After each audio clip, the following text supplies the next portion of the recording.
welcome everyone to the second panel of this wonderful conference. Let me begin just by thanking the organizers for the opportunity to be here. It's a pleasure. And the second panel is entitled African Courts and International Crimes Divisions. So I think this is really an interesting opportunity to build on some of the discussions that we had this morning. We already talked a little bit about the Malabo Protocol, about this proposal for an African alternative to the ICC.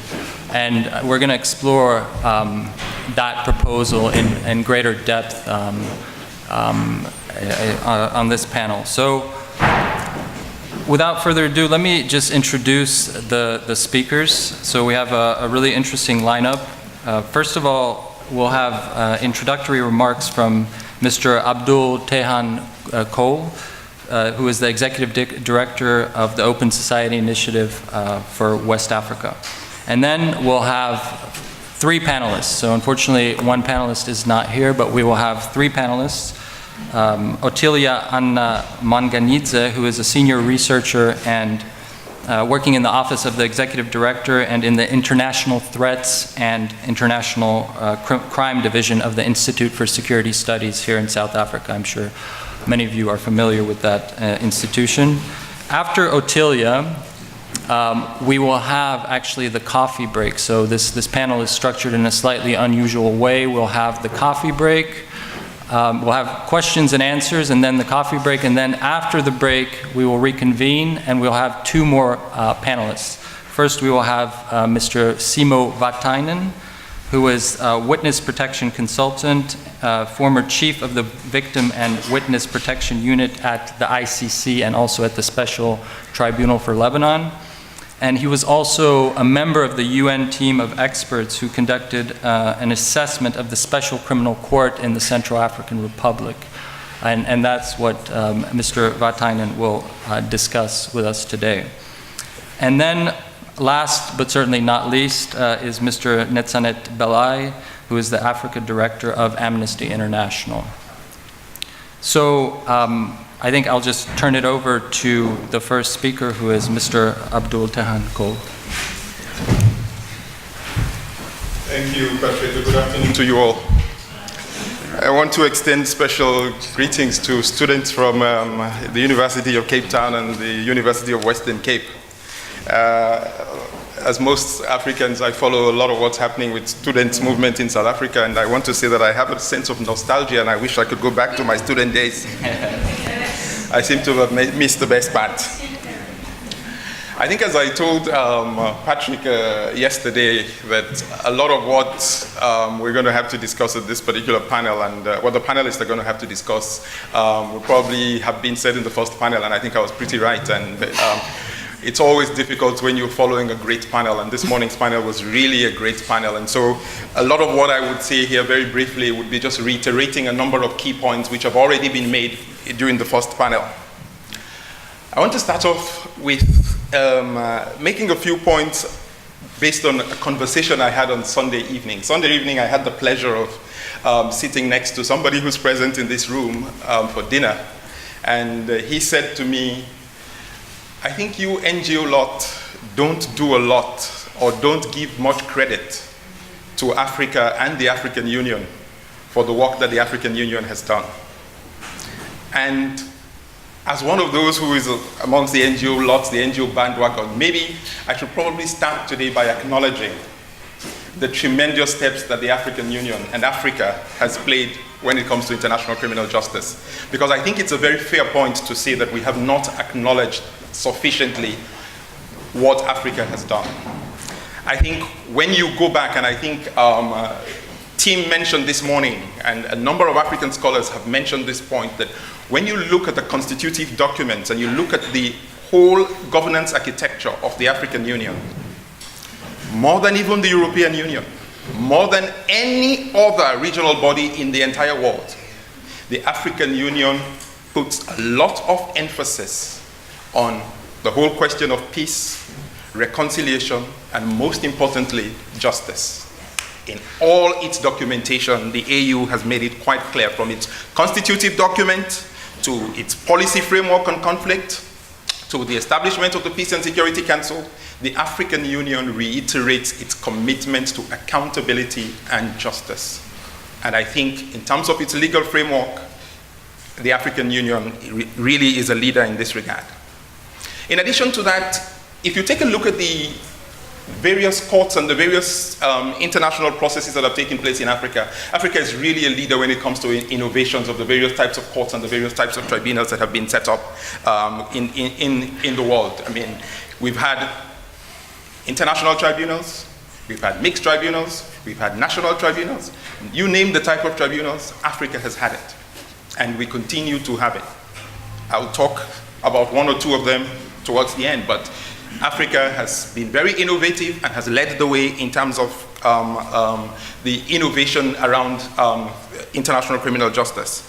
I think it's also important to emphasize a point which was made earlier, that not only can Africa be credited for the Rome Statute, but there's significant progress that Africa made in terms of even the referrals. We can all talk about the politics of the referrals, and we can talk about how, and I know there will be those who would point fingers at me for saying that African leaders have in fact used the court very well. They politicized the court, they've used the court, rather than saying that the court has targeted Africans. I think African leaders have in fact targeted the court very, very well and have used it to get rid of their political enemies. But to be honest and to be frank, 5 out of 9 referrals are from African states. That's a sense of their commitment to accountability and a sense of their commitment to justice. So I think there's a lot that one can say about what Africa has done and Africa's role and Africa's commitment.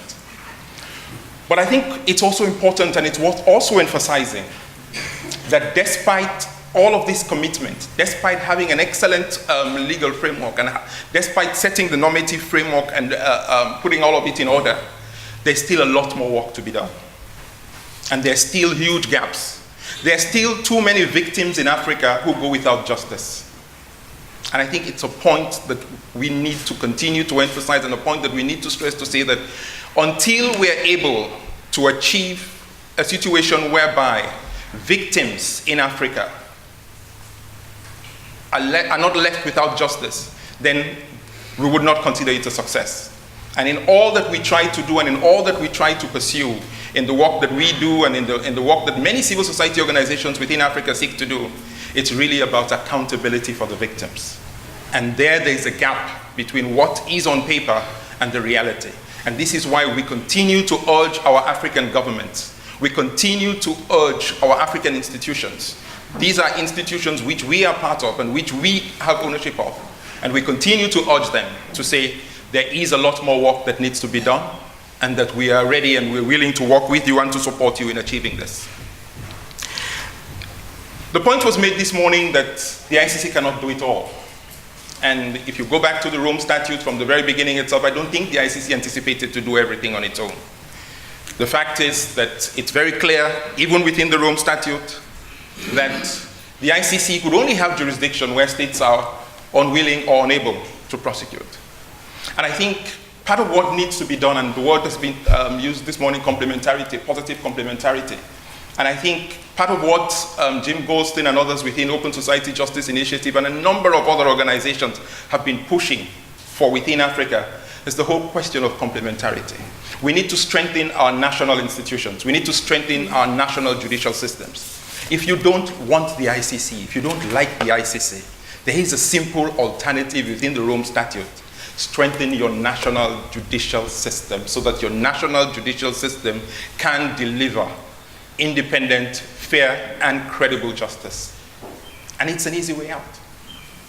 But yet still, I do acknowledge that there are challenges, that there are immense challenges. I had the privilege of working in the Special Court for Sierra Leone, and I do acknowledge that there are immense challenges prosecuting nationally.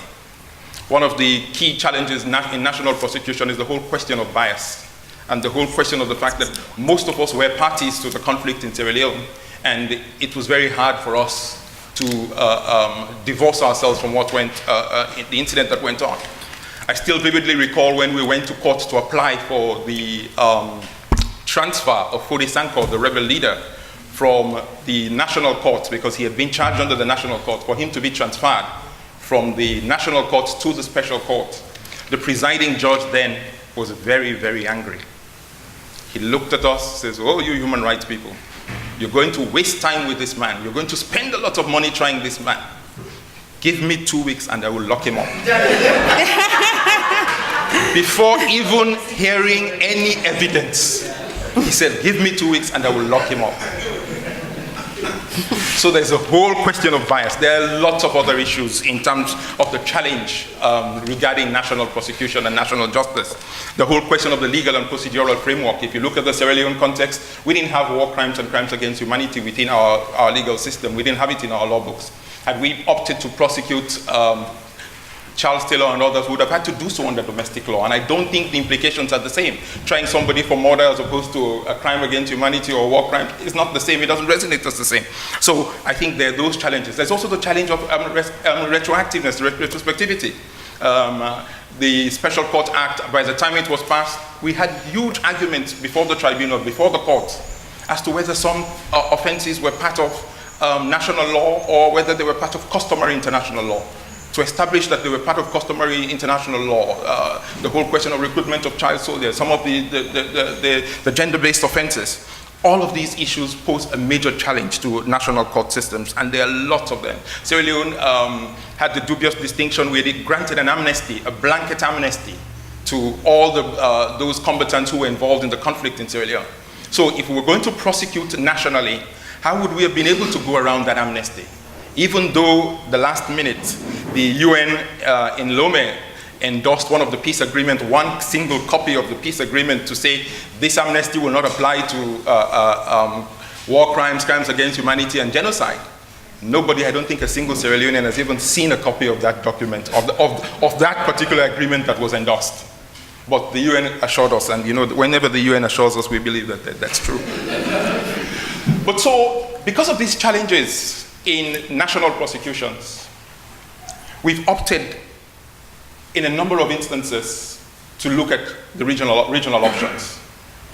And there is a sense of misconception, and part of what, again, probably, I know Vincent is not here, he's a friend, and I know I've not been briefed by the AU, but there's a sense always that whenever we talk about African solutions for African problems, people are always cynical about it. People always say, this is probably the wrong option, this is probably not the right way, this is an attempt at impunity. And I don't think we should always necessarily assume or conclude that African solutions to African problems means allowing impunity, means endorsing impunity. And I want to cite two examples of that. The ambassador this morning talked about the Habre case. The Habre case in Senegal with the Extraordinary Chamber, for me, shows a significant commitment on the part of the African Union and on the part of so many African jurists. I see them most often in Dakar. I'm not directly involved with the Habre case, but many a times I get to know that they're in town in Dakar for the Habre case, largely because they give me a call and we end up going out for the wonderful fish that is in Senegal. But you see the commitment on the part of Robert Dossou, the part of Vincent and others, that they're committed to ensuring that this happens. Yes, the funds for the Habre case are all coming from out of Africa. I don't dispute that, and I know people are going to say, yes, Africa has to match its commitment with its money. I agree with that, but I think it's a first step, and it's an impressive step. But the second tribunal that I will talk about, which is really an impressive tribunal, which is a tribunal which played a key role in the Habre case, is the ECOWAS court. The Economic Community of West African States, ECOWAS, has a court which is based in Abuja in Nigeria. The ECOWAS court has been the leader when it comes to human rights situation within West Africa. The equivalent of the SADC court, but it's the complete opposite. It's taking a complete different turn from the SADC court, with all due respect to my Zimbabwean friends. The ECOWAS court functions effectively, and we've turned to the ECOWAS court in so many instances. In fact, when Hissène Habre's lawyers decided that they were going to fight the case in Senegal, they went to the ECOWAS court. They applied to the ECOWAS court that Hissène Habre could not be tried in Senegal under Senegalese law. Why? Former head of state, and the crimes were not crimes at the time under Senegalese law. And the ECOWAS court delivered a brilliant judgment to say, true, yes, we do not agree with retroactivity, But yet still, if a properly constituted international regional court is set up and it's put in place, then the trial of Hissène Habré can proceed and it can go ahead. So the ECOWAS court gave the endorsement and gave the blessing for the court for the Habré trial to proceed. And so the ECOWAS court for me is one model. I agree there are not too many examples. But for me, these two examples of the Habré case and the ECOWAS court are a clear sign that our regional mechanisms can work and our regional mechanisms can deliver. And so this is why I'm very happy and I'm delighted when I heard this morning, and I think I heard when Fatou mentioned that the initial reaction from the ICC and a number of others towards the extension of the jurisdiction of the African court to include the crimes that Charles mentioned about, which are much more extensive, and I like the way he phrased it, ICC plus. The initial reaction was to say that the Rome Statute did not contemplate regional court. And I felt that was probably a step backwards, because for me, if we cannot deliver justice nationally, and the ICC cannot deliver justice for all, then it's important that we encourage regional mechanisms.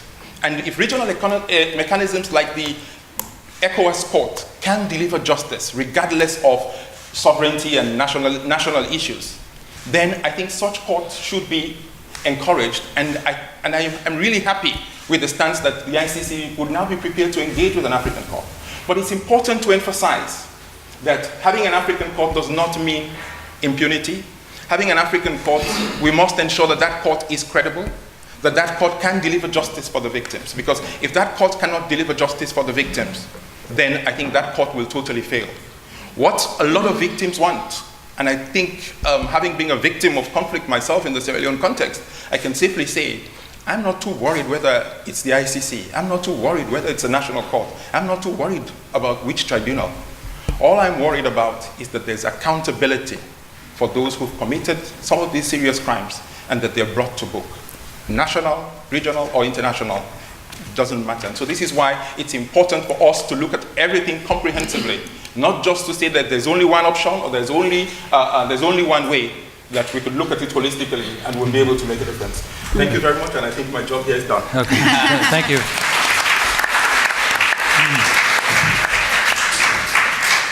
Thank you very much, Abdul. I mean, I really enjoyed Abdul's talk, because I think Abdul did something very important just a moment ago. He drew attention to the fact that the story of the ICC in Africa, the story of international criminal justice in Africa, is not just a story of confrontation. It's also a story of cooperation. Africa has really been key in setting up the international criminal justice system, and I think that's really something that we want to explore on this panel. And I'm going to ask now Ms. Ottilia to give her presentation. Also, I should just add before Ottilia starts that this panel, the idea here is also to get everyone involved. So we're going to have a little more time for questions and answers, and hopefully we can have a productive conversation about what's going on here at the African level. Thank you, Patryk.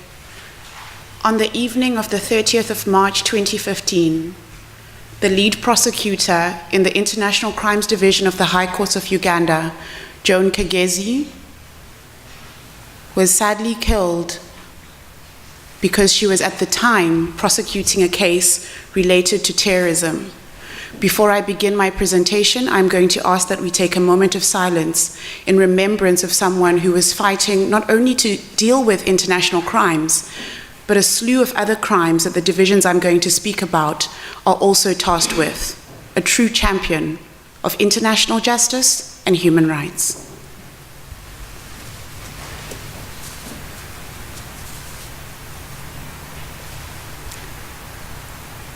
With that, what I'm going to present on, and I would like to thank Abdul, and thank you for referring to me or to my fellow compatriots as your friends from Zimbabwe.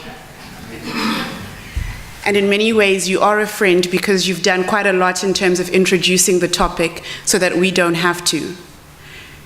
To reiterate one of the key points from Abdul Tejan-Cole's presentation, the primary responsibility to deal with international crimes, the primary responsibility to deal with crimes, forget international crimes, any crimes, today rests on the state. failing which there are mechanisms that can be put in place to at least respond to the needs of the victims in those particular contexts, to ensure that justice is done for those people, but also that justice is properly served. I say properly served and not just that justice is served, because we also have to be thinking very critically about that, even as I speak to the different mechanisms that have been put in place on the African continent, which is these bodies, hopefully, will serve to better improve the delivery of justice on the African continent. That is the spirit and purpose for which they are established, and is the spirit and purpose that they should work towards and continue. If that happens, then we won't have a situation where we talk about external or far afield institutions targeting Africans.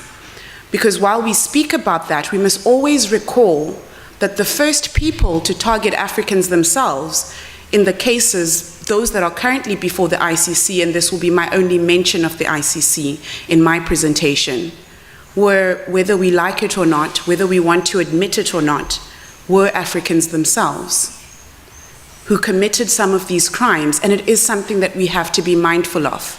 In defending the need to deal with issues, we also have to be cognizant of the fact that the victims of these crimes are African, many of the perpetrators, whether we like it or not, are African themselves. That being said, I'm going to focus very specifically on beyond complementarity, because complementarity, at least until 2012, was a word that Microsoft Word underlined in red because it made no sense. It was a creation. But the idea that nation states should be able to deal with international crimes was there before the word came into being. So I'm not going to speak about complementarity. I'm going to speak about the need to address international crimes and give examples of efforts to do that. But in giving those examples, also highlight the need to support those initiatives practically, financially, the adequate human resources to do that. Because it's not enough to write on paper that we like to have hybrid courts. Those hybrid courts must work. Those hybrid courts must serve proper, effective, efficient justice. And so I will start at the continental level in terms of efforts there, move down to the regional level, and then to national efforts. At the continental level, I won't repeat too much. I think by now many of you already know, and Netsanet after the break will give a more focused presentation on the African Court on justice, human and people's rights. Suffice it to say that in June of 2014, the African Union at its summit in Malabo, Equatorial Guinea, adopted an amendment protocol that finally incorporated an international criminal law section within the ambit of the African Court. While we are waiting for ratifications, at least on paper, and I'll keep saying this, that court exists. In practice, we'll wait and see. At the same time, and to recall specific sections of the Constitutive Act of the African Union, Article 4H as well as 4O, which speak very specifically to the need for African countries to respond to criminal threats. And in that, they clearly enunciate war crimes, crimes against humanity, and genocide. Without prescribing the nature of that response, what we have seen, and I'll give the example in a moment, is efforts towards reinterpreting what it means to address international crimes. Is it only the political? And it's a pity Tim Marivi's not here. I'm a lawyer who understands the politics. There are many lawyers in this room who understand the politics. And there are many people, learners, academics, people who know the politics, who also have an appreciation of the law. We mustn't take that away from those people. At the same time, there are efforts towards a more coherent as well as comprehensive African transitional justice mechanism. While that might seem as something over there, the notion of justice as enunciated in Boutros Ghali's Agenda for Peace is not a notion of a specific form of justice. It's a notion of including justice as a key cog to peace building, not separate from peace building. It speaks not only to the justice that we might think of in this room. We've been talking a lot about punitive justice, but it also speaks to reparative justice. There's a session tomorrow on that. It speaks to retributive justice as well. Those are important considerations. So while some might try to pass and dilute the notion of peace and justice on a purely academic point of view, those who want peace and those who want justice want it together. They don't want it separated. On a regional level, Abdul Tejan-Cole has already spoken about the ECOWAS Court. I will not speak to that. However, the role that the ECOWAS Court played in ensuring the eventual establishment of the extraordinary African chambers in Senegal, which have just concluded the prosecution of the former president of Chad, Hissène Habré, should be noted and is very significant. It is a pity that here in the Southern African region, I come from 2 countries in the Southern African region, we have chosen instead to close off our SADC tribunal and hope that maybe we'll get justice elsewhere. Some of us are probably going to be waiting for a long time. The East African community has discussed and considered the possibility of including a more comprehensive human rights mandate. And with that, we heard the judge this morning, the judge president of the ICC this morning, speaking very specifically about the role that criminal prosecutions have in terms of promoting human rights. That is something to consider. I mention these regional efforts because failing your country to be able to deal with the crimes, who will do it for you? If your country does not refer its situation to the International Criminal Court, and the International Criminal Court does an assessment and is of the opinion that your country at least is able, maybe not willing, to deal with the crimes, but there is room for that, where do you go? Regional mechanisms could be an option. Continental mechanisms could be an option. But underlying that must be a need and a dedicated political will, financial support as well, towards the delivery of proper justice. It shouldn't be so as to avoid justice, because the avoidance of justice is something that has resulted in the many people that are in this room. And speaking on that, in terms of the agreement between the parties in South Sudan, one of the key elements of the agreement is the inclusion and the creation of a hybrid court in South Sudan, which is intended to deal with international crimes. Perhaps it was an oversight, perhaps it was intentional. In Chapter 5 of that agreement, specifically in Section 3 of Chapter 5 of that agreement, the parties to the conflict agreed quite specifically that there would not be immunity from prosecution. The African Union Commission that had carried out the inquiry in South Sudan had actually found that the people most responsible for the crimes committed in South Sudan, in their assessment, were the people most powerful. There were people that are not in this room, unlike you and I. They weren't plebs. They were those in power. And in making that concession, that if immunity is provided for those people, then perhaps justice in South Sudan will not be served. That is a huge concession to be made, and it is a concession that was made by an African Union Commission into the events in South Sudan. Let's not ignore that as we make noise about other issues. Zoning in onto the national, and this will be the last part of my presentation, I will speak specifically to the different mechanisms that are there. But I will clump them all together just to sort of quickly get into the question and answer segment as well. There are judicial mechanisms that have been created, prosecutorial as well as investigative. In different countries, they have done a sort of a different mélange of these different mechanisms. Some have a primarily judicial component with prosecutors as well as investigators attached to them. Others have a stronger prosecutorial focus, and others have a more stronger investigative focus. I will speak to some specific examples.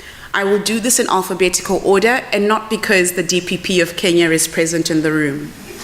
The first country is Kenya.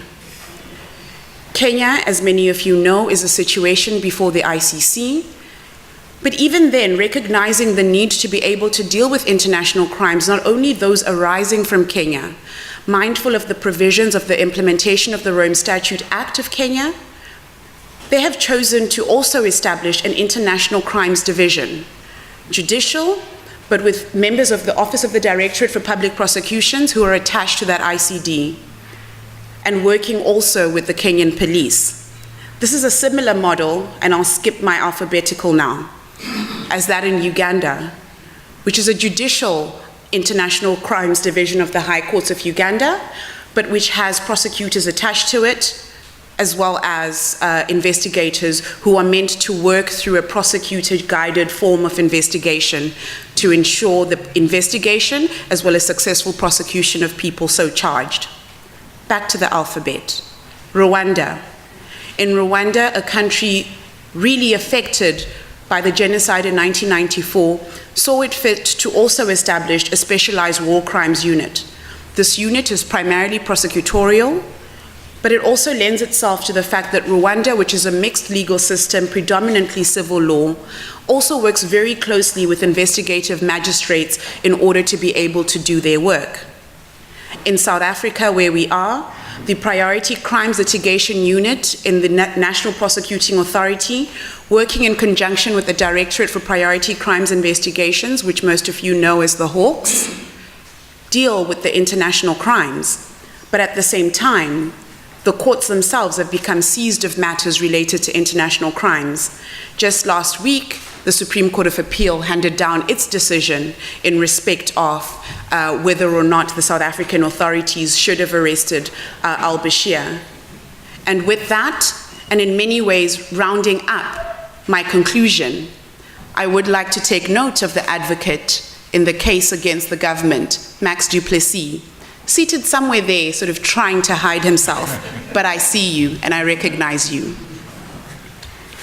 There are many other mechanisms. The DRC has mobile gender justice courts as well as military efforts. All of that being said, Africa has 57 countries, 54 of which are member states to the African Union. I can't go through all of them without Patryk seriously searing a hole into my side. Just to say, there are examples of efforts towards domestic prosecution, and those should be promoted. There are examples of regional efforts towards prosecution, and if it is geared towards proper justice, why not support them? And let that support not be to suggest that you no longer support international mechanisms, because believe it or not, it's not a game of football. You can support domestic, regional, continental, and international mechanisms at the same time. Thank you, Patryk. Thank you.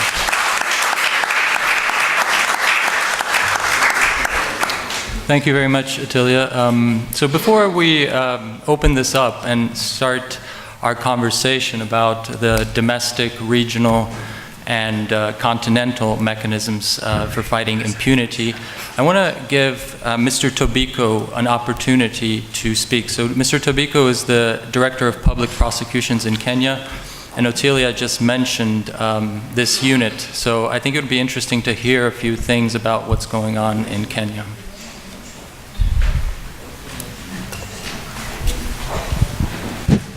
I was in time. Thank you, Patryk, and I'll be short because Ottilia has done probably better than I could have done myself. I think a couple of issues. One, I think we all know these. Kenya was one of the first countries to, in Africa, to sign and ratify the Rome Statute, and also to domesticate the Rome Statute. And secondly, in the new Constitution of 2010, it's revolutionary in some respects. Firstly, the principles of customary international law are domesticated in the Constitution. So there is, that's I think is an important in the new Constitution. And then secondly, the issue about immunity, head of state immunity, is taken away by the Constitution. So in Kenya, the issue about that the al-Bashir case here, the question about that is addressed in our new Constitution. Also the matter about retrospectivity in regard to international crimes, again addressed in our new Constitution of 2010. As Ottilia mentioned, and I think all of us know, Kenya is a situation country. We had 3 cases, now we have 1 left before the ICC, arising out of the 2007-08 election, post-election violence, and appreciating, again, the primary responsibility of the local, of the domestic jurisdiction. We undertook prosecution regarding a number of cases.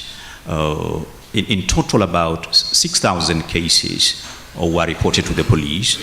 5,000 of them were investigated and under the ordinary penal code, as murder, arson, and so on and so forth, SGBV, and so on and so forth. Out of 6,000, 1,200 cases were taken to court. Again, all these cases were investigated and prosecuted under ordinary legislation and not under as Rome Statute crimes. Now, the issue then came about, what do we do with the 5,000 files in respect of which the police were unable to get sufficient evidence to charge? And the question about here is, and the issue about, so what we did about these cases was establish a national task force that did a total review of these 5,000 files. And we also open up these files to ICC investigators and prosecutors. And the conclusion of it was, sad as it must have been and is, there was no sufficient evidence, and that we can go into detail about why. And I think the point here is the investigation did not reveal sufficient evidence in terms that would enable us to take these cases to court. Now, what did we then recommend the task force? We recommended that for, in respect of those cases, the state must acknowledge that they are victims of these atrocities. The fact that you are not able to sustain a prosecution against any person does not detract from the fact that these persons were victimized, dispossessed, others killed, and so on and so forth. And the president, I think a year or two ago, acknowledged this, adopted the recommendation of the task force, issued a public apology in the national parliament, and also establish a fund to deal with issues of reparations and resettlement, and the details of these are being worked out. Now, in regard to the International Crimes Division, we established the division. Members of that division also were members of the task force that did review those files. This division, specialized division, comprises 10 prosecutors, and Ottilia I think has met a number of them. They have been trained, trained, and we thank ISS and also WAYAMO and UNODC. They have been trained, but again, so far no criminal prosecution has been undertaken in our jurisdiction within the Rome Statute framework. And so far what this team has done is to handle requests for assistance from ICC. The al-Bashir case, I think all of us are aware about in Kenya. I think that's these members of this team actually handle the al-Bashir case in Kenya, in which the court issued orders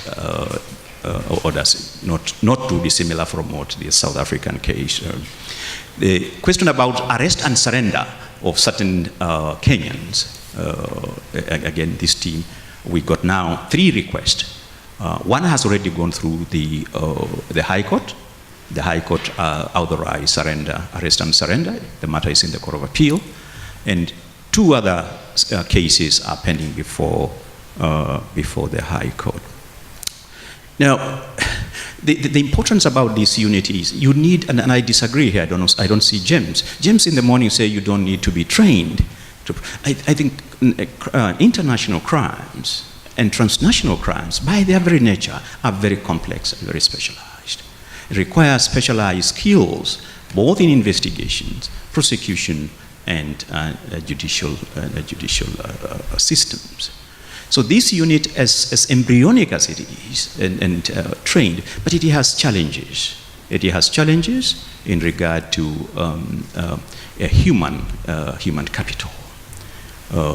It has challenges in regard to skills and competencies, and it has challenges as regard resources and equipment and tools. Now, the problem again here is, as DPP, we have established our unit, but we require a coordinated division of this criminal investigative agency, and the police are now in the process of putting up their division. And similarly, the High Court is working. In what I'm saying in short is these local mechanisms are important, and I think demonstrate in some respect that Kenya. Please don't forget about what you read in the. You might think that Kenya is an enemy. It's not a friend of the ICC. Kenya is a friend of the ICC. And speaking for myself, I am a friend of the ICC, and I think irrespective. And this I'm not saying so that I can get your votes. I don't need your votes. The point here is ICC performs an integral and important, but only, as rightly said, only for select, where national jurisdictions are either unable or unwilling. And I don't see myself any inconsistency between national jurisdictions, regional jurisdictions. I asked a question in the morning, and I didn't get an answer, as regards the question about establishing the African criminal law, a court. And I asked whether, if that were established and there is a legitimate and genuine proceeding before that court, whether the admissibility, whether ICC would, and I didn't get an answer. And I think we need seriously to think about, it is not either this or. I think national jurisdictions, regional mechanisms, working hand in hand with the ICC, capacity building cannot be gainsaid. And thank you so very much. Okay, thank you very much. The Director of Public Prosecutions from Kenya. So I think before I open it up to questions, I have actually some questions for the DPP. It's interesting to hear that Kenya is a friend of the ICC, very encouraging, but certainly I think there are questions to be asked about the relationship between Kenya and the International Criminal Court. But before we kind of drill down and ask such specific questions, one thing I would like to highlight, just kind of bringing together the remarks that we've heard so far. I think the panelists have emphasized that there is no conflict between regional, national, and continental mechanisms. And I think that is in principle true, but I do want to reflect on what that means concretely. Because I think there is a real risk of different standards of justice being implemented at the domestic, the regional, the continental, and then the international level. That is 4 levels of justice, judicial mechanisms. And I'm thinking specifically about victims, and I'd be interested to hear your views on this, also Abdul's views on this, because isn't there a real risk of victims doing what we call forum shopping? And I don't mean that in a negative sense, but just that there are different levels of justice or different standards of justice being implemented at different levels, and then how do we reconcile this? How do we get around the fact that maybe there are more resources at the international level, at the ICC, than at the African level, at this African court with criminal jurisdiction? So I'd be interested to hear your views on that. Should I respond? Right. It's an interesting question you pose in terms of the standard of criminal justice systems and also the scope of the justice. It's interesting because when Maunganidze Dilo was convicted by the ICC for crimes committed in the DRC, he was sentenced to what people interviewed in the DRC felt to be too little. They were of the view that had he been prosecuted in the DRC, he would have been sentenced to a longer sentence. That view was not an uneducated assessment. Their view in many ways was based on the fact that people in a similar position to Maunganidze Dilo, citing, for example, the mass rape in Fizi on New Year's Eve in 2011, they had been convicted to 25 years in prison. And so they were saying, had he been prosecuted in the DRC, he would not have gotten 12 years. Their measure of justice was not so much in how long the trial takes, how much money is invested in the trial. Their measure of justice was, upon conviction, would the sentence be commensurate with the crimes that they considered to be serious? So how we measure standards of justice in many ways should not only look towards the process itself. There are questions that can be raised in terms of whether a common law criminal justice jurisdiction, a mixed criminal law jurisdiction, a civil law criminal law jurisdiction, traditional, which of those is best? If I speak to an American and I tell them I think their jury system is complete something, they will say to me, oh, but you have one judge and two assessors. And I will speak to the conviction rate in our courts versus theirs, right? So while there are different kinds of justice systems, I think we need to be asking far more in-depth, far more practical questions as to whether justice in those countries is being served. Venezuela, Colombia, in many ways, one would have thought, outside of those countries, would have thought, well, that's not justice, until the ICC prosecutor was of the opinion that while this was something that they were looking into, there were domestic efforts in Venezuela, and they shouldn't, at that stage, be looking into them, because at least the state was able, in their view, and willing. So it's not for me to assess which criminal justice system is the best, just to say if it's serving justice in a way that the people in that space think is serving justice. I think that's more important than what my neighbors think about my justice system. Okay, thank you very much. So we have about, I'd say, 5 to 10 minutes before the coffee break, but we will have a Q&A after the second part of the panel. We started late. So do we have any questions? I'll take questions from the floor. Sure. Yeah. I'm wondering if you could be real clear on what will be in the second panel so that we don't ask questions now that are going to be addressed by the other panelists later. Okay, yeah, the second panel will cover, first of all, the Central African Special Criminal Court, and then the Malabo Protocol.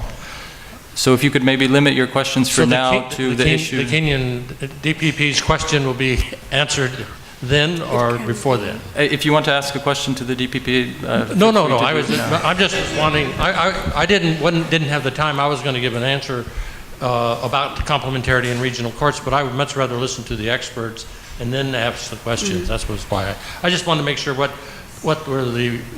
question arena you wanted to have. I think ideally, if you could ask questions now that concern the presentations that we've heard.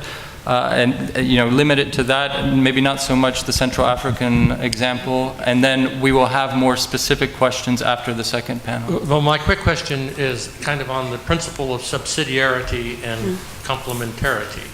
That is it generally accepted or not that the regional, the sub-regional or regional courts, the Continental Court, the ICC, are they not practicing a kind of subsidiarity that you should be tried at the most local, closest to your community's justice, and then if it's not able at that, it goes to another level or another level? Or in fact, are we creating this system where you can shop around for where you want to get justice? Okay, maybe let's collect 3 questions. Do we have any other questions concerning sort of the general structure of justice in Africa, the different mechanisms? Alan? It's not really a question, but more of a reaction to a question that you raised on forum shopping for victims. And just to say that, unfortunately, we do not have any options for victims in the continent as it exists now outside of the International Criminal Court. I think the presentation by Ottilia was very clear on national systems being the most proximate entity for victims to address or to get redress. But few African countries have legislation that allows for reparations or even their participation in the proceedings. And none of the regional mechanisms in the continent have an international crimes jurisdiction so that the victims of international crimes can get redress. So as it is right now, we only have the ICC, and that's the only hope that's left for the victims. Yes. The Attorney General here. There's another question. I can probably shout, so you It's recorded. Oh, it's recording, okay. I'll wait for the mic then. My question would be addressed to the possibility of having a rerun on the issue of political influence, because the nature of judicial officers in most African states is that judicial officers are appointees of political organizations or the government. So to what extent will the standard of justice at the proposed hybrid African courts be efficient and effective? Okay, so maybe let's take one more question here, the Attorney General, and then I'll ask Ottilia to respond. Okay, thank you very much. And first of all, Ottilia, thank you very much, as always. Very articulate and clear. And thank you for saving those of us lawyers who know a little bit about politics, who work in political spaces.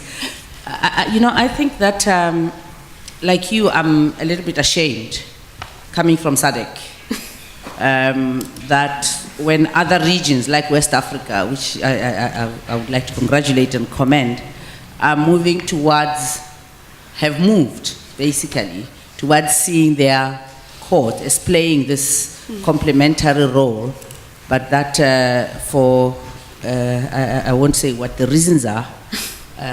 We in SADC have decided in many respects to change the mandate of our court and actually make it almost like an administrative tribunal, although we are not quite there yet. So what do you think yourself, and I know that the train might have passed the station with SADC, but I'm an optimist, and you know, of course, what the position of the Ministers of Justice and Attorneys General in SADC was on this particular matter of the SADC tribunal. But our role is to advise, as you know. In the final analysis, there are those who make the decision. The decision was made, we've accepted it.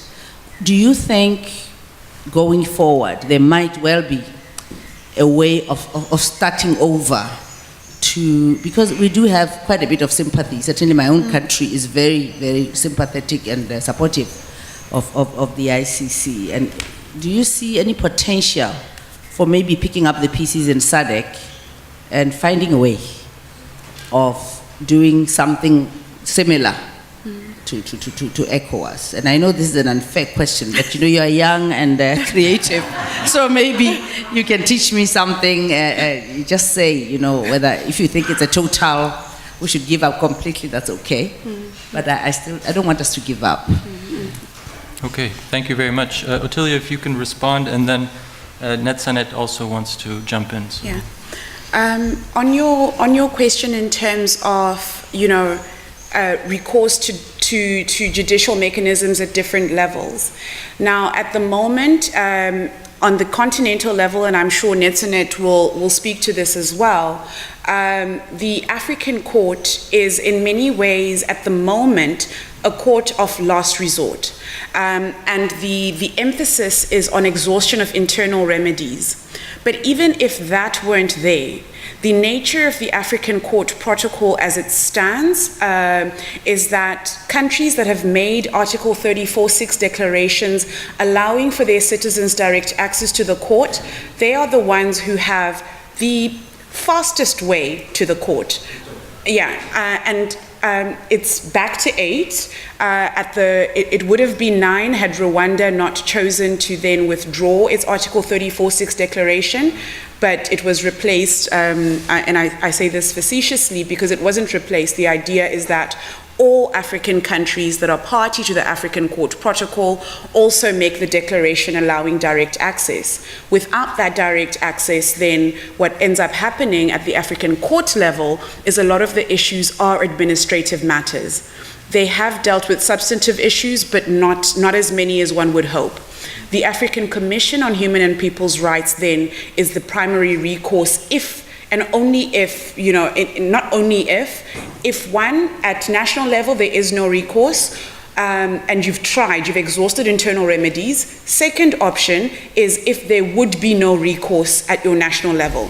So you don't have to exhaust internal remedies in that regard because the issue for which you seek a decision is something that your national courts would not have been able to deal with anyway. So there's that.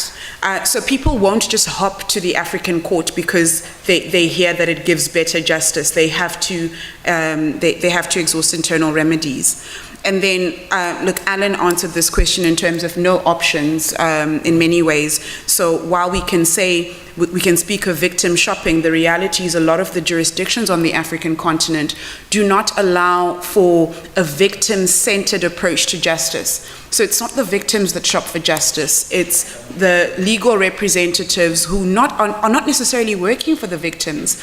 They're the ones who shop for justice. The victims themselves, at least in jurisdictions like my own, so both South Africa and Zimbabwe, to have the victims shop for justice, it just won't happen. And then on the SADC tribunal, Ottilia, our names sound the same. Look, I'm a hopeful person, but I'm also a very pragmatic being as well. There is a coalition now set up for an effective SADC tribunal looking towards better constructively and critically engaging with the current entity, but looking towards informing why it is so important for regional mechanisms to be able to deal with this. The messaging in my mind has to be quite clear because in removing the SADC tribunal's mandate, what has happened, whether inadvertently or not, is then you open the door for direct access to the African Court or the African Commission. Now, heads of state might not have realized this, but 2, 10, 20 years down the line, they probably will. But before it gets to that, to actually remind them that if there is a regional mechanism that deals with it, then it wouldn't have to be escalated. But also to say to them in maybe, I don't know how to put this, but to say to them, look, there's ECOWAS leading the way, what are you doing? Because in many ways, they do need that. They do need to recognize that other regions are moving forward, and they have moved not one step, not 2 steps, several steps back in terms of ensuring justice for SADC citizens. I have better luck approaching my Tanzanian colleagues to bring a matter for me because their country has an Article 34.6 declaration, because their country allows direct access. And that is what some Zimbabweans are doing, seeking the assistance of Tanzanian lawyers for the African court to hear them. Thanks. Thanks. I just want to quickly react on the question posed on the issue of independence of judges elected into the regional court, and partly helps me to manage my time later on, because there's a number of issues to discuss about the Malabo Protocol, and I can go on and on the whole day. But just one point to recall on this. So the Malabo Protocol, which I'll explain what the Malabo Protocol is about later on, envisages appointment of 16 judges, and 16 judges distributed across 3 chambers: the criminal law section, general section, and the human rights section. And the protocol, says the right words in terms of what kind of judges we should be looking at. Those who come from member states, who have the highest standards of competence and qualifications in the respective specializations needed for the 3 chambers of the court. So it's clear in that sense. So if it all works, if it's genuinely done, it is possible to get those judges in place. But there is an apparent conflict between 2 provisions of the Malabo Protocol, and I don't want to sound a conspiracy theorist, but it makes me wonder whether that is an indirect way of controlling who gets to do what. And this is a conflict between Article 6.2 of the Malabo Protocol and Article 16.3 and 22.3 of the same protocol. At the beginning, under 6.2, the protocol stipulates that when the chairperson of the African Commission, who is expected to present nominated candidates to the Executive Council for election, she is expected to put down a list of 3. Those under the criminal law section, those under the human rights, and those under the general law section. And these they come with the right expertise. Those who have the criminal law expertise come under the criminal chambers, and etc. But then again, under 1623, it goes down to say that actually it is the presidency and the president that actually decides on the allocation of judges to the respective chambers itself. So the question really is, who gets to decide which judges sit in which chambers? And the protocol deliberately or by oversight leave it quite vague. So possibly opening up for a room for a possible political influence on appointment of judges to the respective chambers. So just to flag one of the concerns amongst many we need to bear in mind. Thank you. Okay, thank you. So Ottilia, you want to also respond to that, and then we'll break. I'm terribly sorry. I had noted your question and then I didn't respond to it, which is why I asked the chair, please can I respond to your question? Look, the appointment of judges at national level is controversial in many states. If you were in South Africa at the time of the appointment of the Chief Justice of the Constitutional Court, for example, there were controversies in terms of that appointment, especially in countries where the Constitution speaks to a separation of powers between the 3 spheres of government. That being said, and this has been a challenge, and I'll use I call it the defunct SADC tribunal because the creature that exists now doesn't serve me, it serves other people. In August of 2010, the SADC tribunal convened a strategic planning session, and we were all very excited to go there. And in Namibia, people attended, except for those judges where the country said they were judges of the court, but they were seconded from their courts. And their country said, you're not going to a SADC tribunal strategic planning meeting. And it was then in August of 2010 that we knew that the SADC tribunal was not going to survive, because if judges were already being told, you will not attend your own court's strategic planning because this court won't exist soon, before the decision has formally been made. So there's that. It will be there at national, regional level. That being said, not all judges stick to that. To be very fair, I'll recall in 2011, Justice Ngwepe, while he was at the African Court, when asked, would the African Court judges convict someone who was a senior government official if the court had criminal jurisdiction? And this was when it was all theoretical. And he was like, they must not know us. We are more revolutionary than they imagine. A judge of the High Court of South Africa then seconded to the African Court.